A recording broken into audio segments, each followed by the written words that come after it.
Because you've seen this before, right? In people's videos where the GM just says everything. Like, you guys go into the river and the water's cold and you're freezing and you're swimming and having fun and you see fish and you decide to grab the fish. Just Yeah, where's the yeah, player? yeah. When does the player get to do anything? I'll say to the left is the creek and to the right is a cliff, that kind of thing. Yeah. They decide if they're going to climb the cliff or if they're going to go on the creek, or crick, as some people say. So do you mind if I keep on with the GM lead on this? Yeah, And go ahead. stay in narrator mode?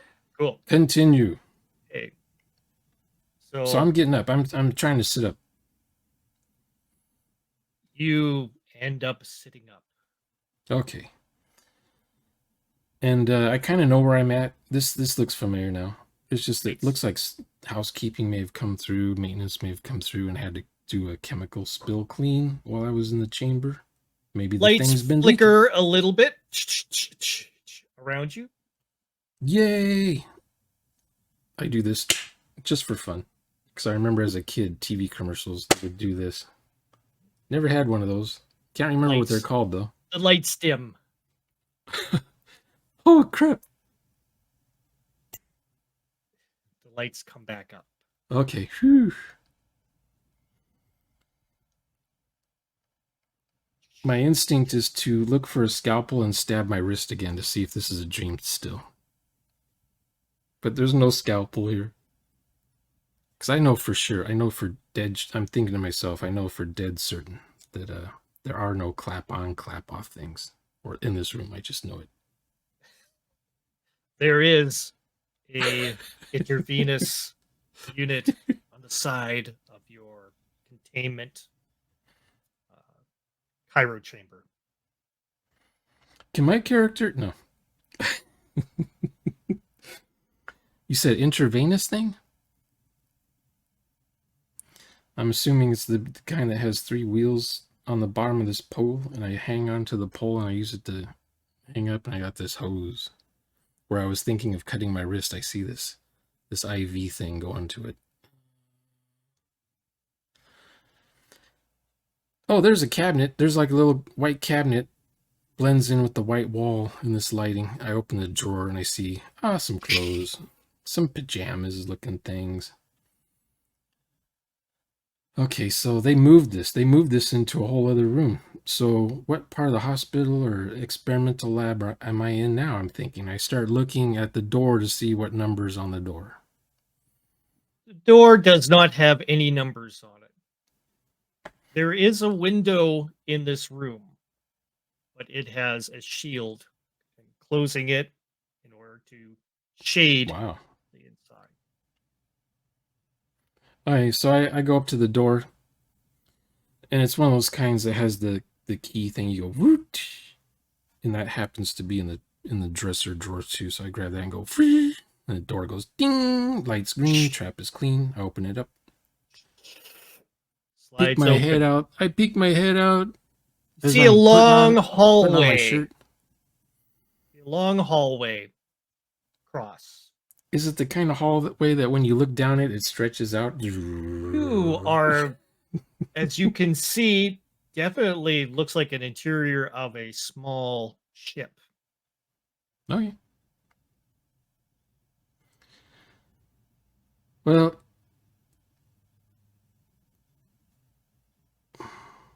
I'll just walk barefoot. What the heck? I remember walking barefoot on this ship before, so I'll just walk barefoot. I'm going to head along the right wall. I mean the left wall. I'm going to go out the door and head along the left wall and just start following this left wall. Follow the left wall, seeing another stateroom door to right behind you. I just kind of like, my hand is kind of like, my fingers are just rubbing across along the wall as I walk. I just walk right past that door, not even look.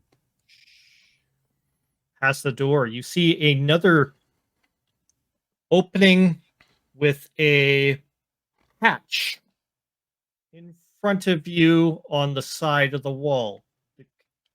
The corridor keeps on continuing. All right, I look at the icons that might be on this hatch door. Okay, airlock. All right. And I take my hand off the wall as I walk past the airlock, and then I put my hand back on the wall as I continue walking past it. Continue down the corridor. Up ahead, you see a room. Definitely has a reinforcement to it. Pilot's cabin. And I keep going, keep walking. Keep on walking to the end of the corridor. See cockpit entry. Let's see.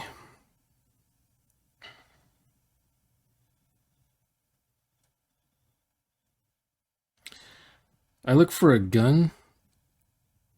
I don't say this out loud because I think I'm being recorded, but I think to myself, I'm looking for a gun. A 911, a 1911. I left it here on this counter, and it should still be there. Or not. And that would clue me in on something. I don't know. I'm still groggy from the meds. You do not see a 911. I stand behind the cockpit chair, one of the cockpit chairs, and I squeeze the top corners of it. Is this genuine leather, or is this imitation genuine leather? Pleather? Or if it's just nylon? It is definitely leather. Okay. The sunscreen encompassing the cockpit does not allow you to see outwards. It is Okay. blacked out.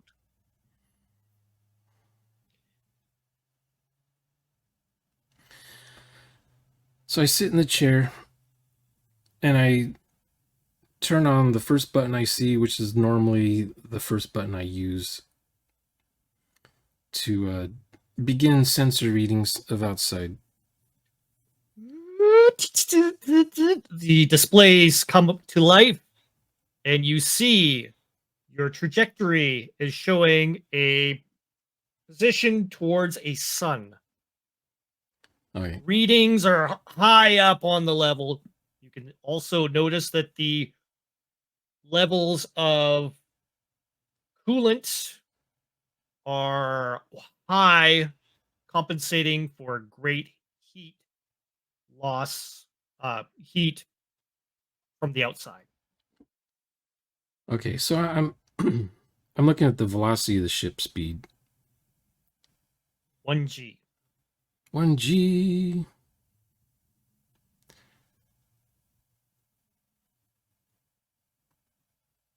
Okay, the meds have worn off, and I'm pretty much sure this is my ship.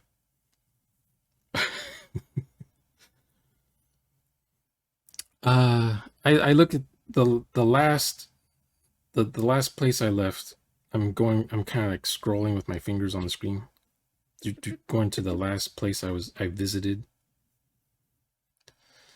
and then I'm going back to see where I'm at now, how far I've traveled, how much time's gone by. That's what I'm looking at. Discover, you see the dates are lining up 2 years prior to your last recollection. Wow. I'm like amazed that there's. When I bought this ship, I was told there would be no dust on any of the console, anything. I haven't, since I've woken up, I've seen no dust, no dust bunnies anywhere on the ship.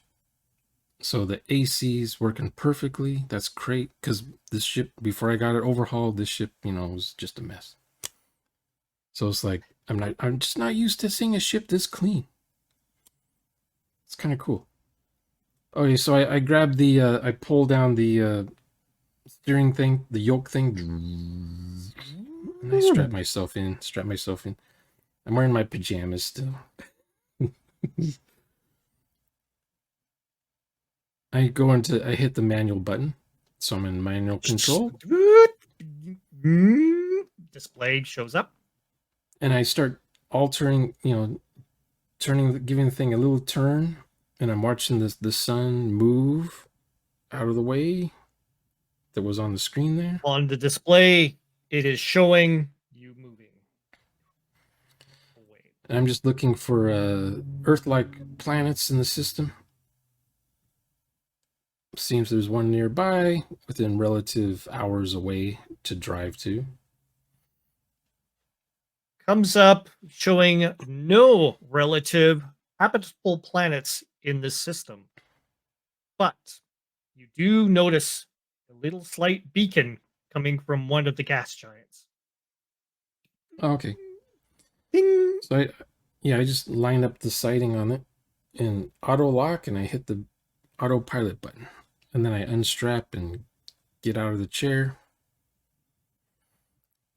And as I'm getting out of the chair, I'm turning around to see that autopilot light stays on, because there's times where it just turns off on its own, and I end up heading towards the sun like I did just now. Display shows that you are currently going on course. Computer reads out a trajectory and an ETA of 36 hours. Okay. My eyesight's not that good, so when I looked at the number, it looked like 38. Anyway, so I head out of the cockpit, and I'm heading over to the common area. And I'm just surprised at how clean the ship is. Really, I'm just shocked. For 10 years, I've had this ship, and it's just rust stains, dirt stains, dripping oil from the ceiling, just grime and grit. It's like perfect. Everything's brushed aluminum looking. Everything's shined. I do this on the counter in the kitchen. There's like nothing. Like, Nothing. what? So I turn on the TV and start playing my old recordings from last session. I do these recordings and then I package them, and eventually they'll get sent somewhere onto the network. The audio on the screen comes on. You are watching some of your footage, and you hear something coming from the back area of the ship, almost like sound of something sliding across metal.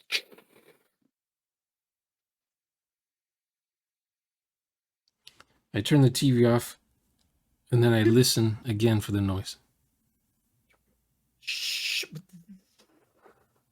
Hear a release. Clunk, clunk. Dump, dump, dump, I'm thinking to myself, that sounds like it came from the airlock door. dump, dump. So I immediately jump out, and there's my 1911 on next to the coffee, and I grab that in my pajamas, and I'm running around the other way, reversing, going down towards the airlock. You exit, you come out towards the corridor into where the airlock. As soon as you look at the airlock, you hear the noise coming behind you. Clank, clank.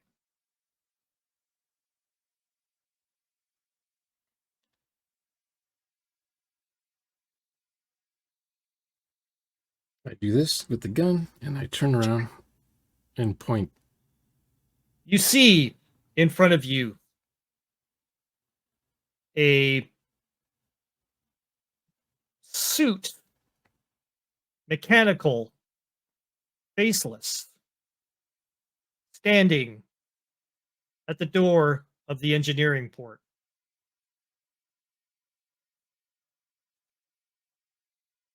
I don't remember ordering a droid. It starts walking towards you. Clunk, clunk, clunk, clunk.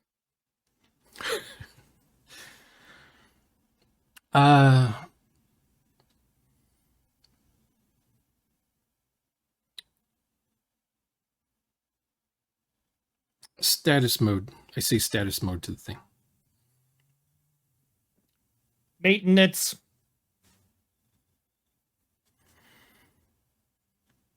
It stops before you. Run diagnostic for me.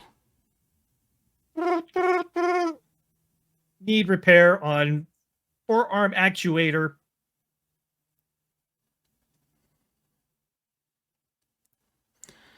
Hey, I'll take a look at it later. In the meantime, can you help me with something? I need you to help me lift something.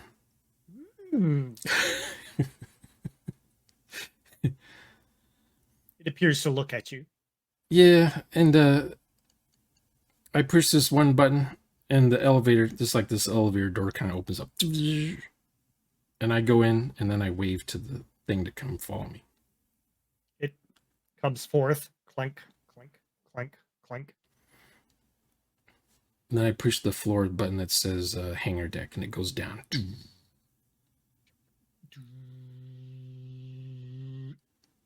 Lowers to the hangar floor. And I say to the robot, give me the time and date. It recites the time and date. 001-309-6725. Here, play the recording of my last entry before I went into hypersleep.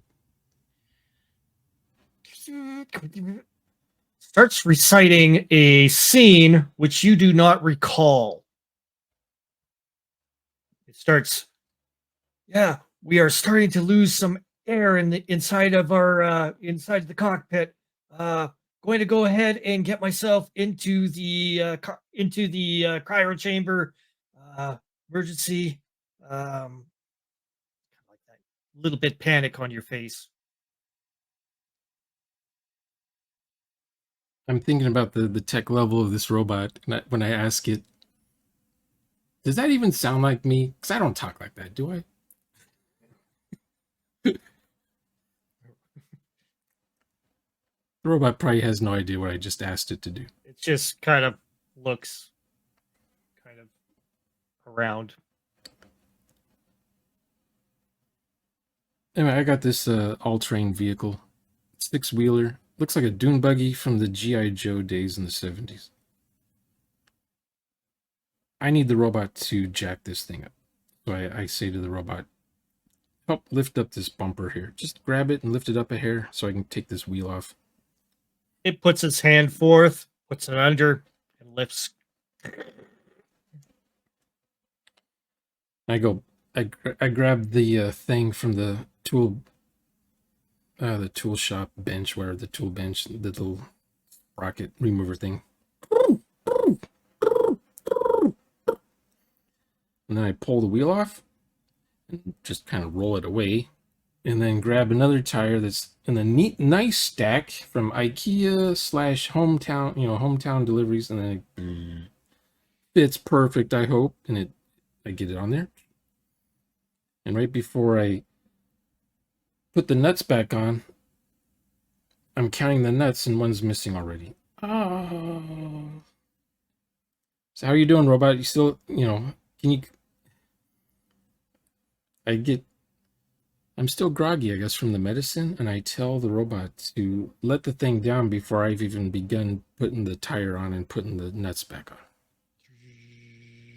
Puts it down. You hear the tire crimp.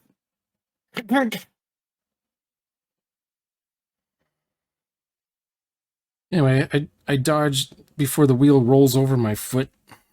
I'm like, because I'm barefoot here. I'm not wearing steel toe anything.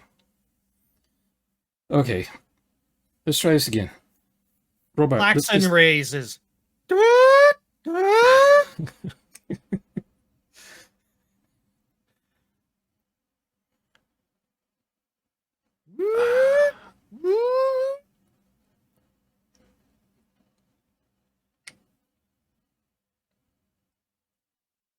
Robot, go back to your maintenance, recharge your unit thing, and then I go up the elevator. I run into the elevator, and I hit the close button, and then I hit the up to cockpit. Back up to the main floor. Opens to the corridor. And I come out. See the lights flashing around. Yeah, the bottoms of my feet are kind of sweating, so I'm slipping, but I'm running towards the cockpit. Get inside. Sit in the chair. I'm looking at I'm thinking the autopilot light better still be on. I'm looking at the autopilot light to see if it's on. Autopilot is still on. Okay, now I'm checking to see what what the error sensors are, the alert sensors are. Sensors are indicating 2 objects coming towards your ship. Okay. Intercept trajectory. I pull this lever, which opens up the blast shield thing so I can see what's going on. You see space. You see stars. You see an overlay come over top of it. Starts bringing up little blips on indicating each of those points. Little description underneath telling you the name of the stars. I turn on my radio. I turn on my radio and I say, this is Captain Blankenship. And hello. You hear over the intercom. Great. I rewind what it just got played, and I reroute it to the translate filter, and then hit play.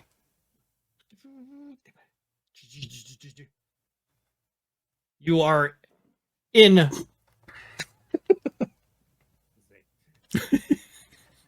Don't you hate translating alien stuff? You are in wrong spot. Follow us. Oh, okay. When I hear it played back, I recognize the voice, like of that alien race. So I was like, okay. The way they talk. So I turn off the battle thing, the Glaxon things. And I turn off the autopilot, get myself strapped in again, and start doing the steering. And I say back, I say back to them, I'll follow you. And I'm sort of aiming to where they're at. And you hear affirmative. Okay. So I don't even see where they're at until I get my ship kind of turned around. I'm like, okay. The 2 objects, you see the overlay showing, identifying each one. Okay. I'm tempted to just have it autopilot behind them, because this is usually a routine in this neck of the woods. They want to search my ship, probably. I'm so glad my clean ship is clean. And I'm just going to head out, unstrap. And as soon as you unlatch your belt, you notice a strange thing show up on your radar screen. Suddenly appear 4 objects. Okay, I start strapping myself in again. You notice that the other 2 are kind of going into a formation, as in suddenly doing what would it be called? Evasive actions.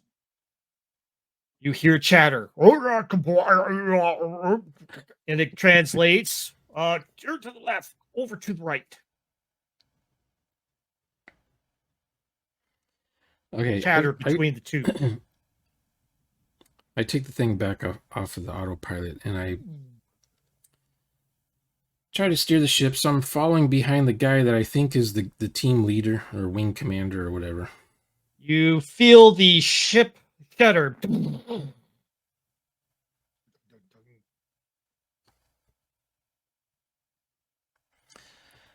Okay, and I see the robot button coming up, maintenance droid thing, asking for service, and I'm like, ignore. I hit the ignore button.